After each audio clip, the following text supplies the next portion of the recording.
کہ جس کے تو نیک اعمال بھاری ہو جائیں گے، جس کے اچھے اعمال بھاری ہو جائیں گے، فَهُوَ فِي عِيشَةٍ راضیہ، اس کے بعد ایک اچھی زندگی میں ہے، ایک رضامندی والی زندگی کے اندر ہے، ایک پلیجریبل لائف کے اندر وہ ہے۔ اس کے اعمال اچھے اعمال کم ہوتے ہیں، ان کا ویٹ کم ہوتا ہے، تو اس کے بعد اس کا ٹھکانہ کیا ہے؟ وہ ایک دہکتی ہوئی آگ ہے، وہ ایک بلیزنگ فائر ہے، جس میں وہ ہمیشہ ہمیشہ کے لیے آگے جائے گا۔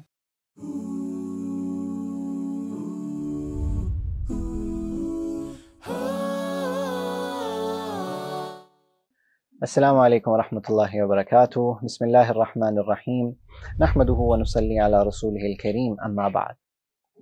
قیامت کا دن جو ڈے آف ججمنٹ ہے جی، جو رزلٹ ڈے ہے، جو یوم حساب ہے، جس میں اللہ رب العزت نے ہر ایک کو اکاؤنٹیبل ٹھہرانا ہے اور اللہ رب العزت نے ہر ایک کو اس کا رزلٹ سنانا ہے۔ جب یہ معاملہ سارے کا سارا ہو جائے گا، ہر کسی کے، آدم علیہ السلام سے لے کر آپ صلی اللہ علیہ وسلم کے زمانے تک، اور پھر آپ صلی اللہ علیہ وسلم کے زمانے سے لے کر آخری شخص جو قیامت تک آنا ہے، آخری بندہ جو اس دنیا سے جانا ہے، اس تک جتنے سارے کے سارے یہ لوگ ہیں، جب ان کا حساب کتاب ہو جائے گا، اس کے بعد پھر اگلی سٹیج آتی ہے آخرت کی زندگی کی، جس کو ہم لائف ہیر آفٹر کہتے ہیں، کہ آبویسلی اب رزلٹ تو ہو گیا ہے، اللہ رب العزت نے رزلٹ سنا دیا ہے، مگر خالی رزلٹ سنانے کا اللہ رب العزت نے اپنے آپ کو اس تک پابند نہیں رکھا کہ میں خالی تمہیں بتا دوں گا کیا ہے۔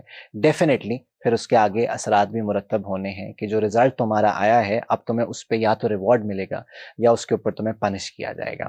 ہم ان چیزوں کو عام دنیاوی اگزامپل سے بھی سمجھ سکتے ہیں۔ آپ ایک ایگزام دیتے ہیں، اس کے بعد آپ کا ایک رزلٹ آتا ہے، اس رزلٹ کے بعد اگر آپ کا اچھا رزلٹ آیا تو ڈیفینیٹلی اس کے آگے اثرات مرتب ہوں گے، آپ کی پروموشن ہو سکتی ہے، آپ نیکسٹ کلاس میں پروموٹ ہو سکتے ہیں، آپ کو اچھی جاب اپرچونیٹیز مل سکتی ہیں، اور ڈیفینیٹلی اگر آپ کا رزلٹ اچھا نہیں آیا تو اس کے اپنے سیٹ بیکس ہیں، اس کے اپنے فلاز ہیں۔ اسی طرح قیامت کے دن کا بھی ہے، رزلٹ آ گیا، اب رزلٹ اللہ سنا چکے ہیں، مگر آگے اب اس کے آگے اثرات کیا اس کے مرتب ہونے ہیں، اب اس کی باری آئی ہے، جس کو ہم عالم آخرت کہتے ہیں اور جس کو ہم لائف ہیر آفٹر کہتے ہیں۔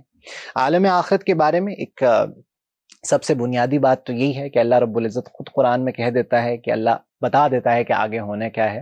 تو اگر تمہارے اعمال اچھے ہو جاتے ہیں، فَأَمَّا مَنْ ثَقُلَتْ مَوَازِينُهُ فَهُوَ فِي عِيشَةٍ رَاضِيَةٍ، سورہ قاریہ کی آیت ہے، جس میں اللہ تعالیٰ بڑا سمپلی بتا دیتے ہیں کہ جس کے تو نیک اعمال بھاری ہو جائیں گے، جس کے اچھے اعمال بھاری ہو جائیں گے، فَهُوَ فِي عِيشَةٍ رَاضِيَةٍ، اس کے بعد ایک اچھی زندگی میں ہے، ایک رضامندی والی زندگی کے اندر ہے، ایک پلیجریبل لائف کے اندر وہ ہے۔ وَأَمَّا مَنْ خَفَّتْ مَوَازِينُهُ فَأُمُّهُ هَاوِيَةٌ وَمَا أَدْرَاكَ مَا هِيَ نَارٌ حَامِيَةٌ، کہ اللہ تعالیٰ ساتھ ہی پھر یہ فرما دیتے ہیں کہ جس کے اعمال اچھے اعمال کم ہوتے ہیں، ان کا ویٹ کم ہوتا ہے، تو اس کے بعد اس کا ٹھکانہ کیا ہے؟ وہ ایک دہکتی ہوئی آگ ہے، وہ ایک بلیزنگ فائر ہے، جس میں وہ ہمیشہ ہمیشہ کے لیے آگے جائے گا۔ عالم آخرت کے اعتبار سے 3 ڈیسٹینیشنز ہیں جس کے بارے میں ہمیں معلوم ہونا چاہیے، جس کے بارے میں قرآن اور حدیث ہمیں بتاتے ہیں، اور یہ سارے مضامین تو ہمیں خالی قرآن میں بھی مل جاتے ہیں کہ آخرت کے پھر ٹھکانے کیا ہیں، جن کی میں بات کر رہا ہوں کہ جو اللہ رب العزت نے اثرات اس کے اوپر مرتب کرنے ہیں، تو وہ 3 ٹھکانے کیا ہیں جو ہماری آگے جا کے اکاؤنٹیبلٹی کے بعد جو ہمیں بتائیں گے کہ اس اکاؤنٹیبلٹی کا آگے رزلٹ کیا ہے۔ بیسکلی وہ 3 ٹھکانے ہیں، بیسکلی 3 ڈیسٹینیشنز ہیں۔ ان 3 ڈیسٹینیشنز میں 2 پرماننٹ ہیں، ایک ان میں ٹیمپریری ہے۔ ہم ٹیمپریری سے سٹارٹ کرتے ہیں، وہ ہے جی آراف۔ وہ سورہ آراف بھی قرآن کے اندر آپ لوگوں کو معلوم ہوگا 8ویں پارے کے اندر ایک مکمل سورت ہے، اسی مناسبت سے ہے، جس میں اللہ رب العزت نے آراف والوں کا تذکرہ کیا ہے۔ یہ ایکچولی ہے کیا، اس کو الگ سیشن میں ہم انشاءاللہ ڈسکس کر لیتے ہیں کہ آراف کے لوگ کون ہیں اور ان کا کیا معاملہ ہوگا۔ تو سب سے پہلی ڈیسٹینیشن آپ کی جو کہ ٹیمپریری ڈیسٹینیشن ہے، اس کو ہم ایک پرماننٹ ڈیسٹینیشن میں کاؤنٹ نہیں کرتے۔ فار واٹ ریزن اس کو ہم آگے انشاءاللہ ڈسکس کر لیتے ہیں۔ فار ناؤ ایک یہ ٹیمپریری ڈیسٹینیشن ہے جس کو آراف کہا جاتا ہے۔ دوسری ڈیسٹینیشن جو کہ ایکچوئل ڈیسٹینیشنز میں سے 2 میں سے ایک ہے، وہ آپ کی جنت ہے، جو اللہ رب العزت کا بیسکلی گیسٹ ہاؤس ہے، اللہ رب العزت کا مہمان خانہ ہے۔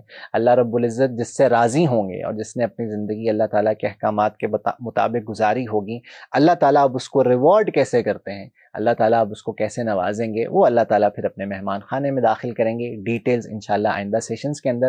اور پھر تیسری ڈیسٹینیشن جو کہ آپ کی دوسری پرماننٹ ڈیسٹینیشن ہے، وہ جہنم ہے جی۔ اللہ تعالیٰ ہم سب کی اس سے حفاظت کرے۔ ہم سب کو معلوم ہے وہ کیا ہے، اللہ نے مختلف طریقوں سے اس کو بیان کیا ہے، وہ ایک دہکتی ہوئی آگ ہے، اور بھی مختلف طریقوں سے اس کا تذکرہ ہے۔ اس کو اللہ نے کبھی جہنم کہا ہے، کبھی النار کہا ہے، کبھی اس کو جحیم کہا ہے۔